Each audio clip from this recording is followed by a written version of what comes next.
everyone, welcome to our channel App Only. On today's tutorial, I'll guide you how you can make professional account on Instagram. For that, you just need to follow this easy and quick step. Before proceeding, make sure you have subscribed our channel and hit the notification bell so that you can get notified further. So without any further ado, let's get into the video. Firstly, you need to open the Instagram, and on the bottom right corner of the screen you will find the profile icon. Tap on it, and on the top right corner you will see the three-line icon. Tap on it.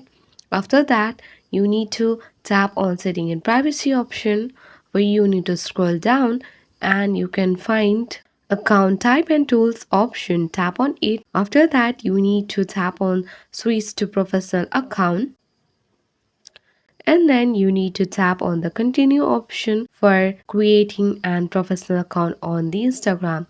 After that, you need to go through some steps in order to create the professional account. After you complete all the steps, then you can easily create a professional account on the Instagram.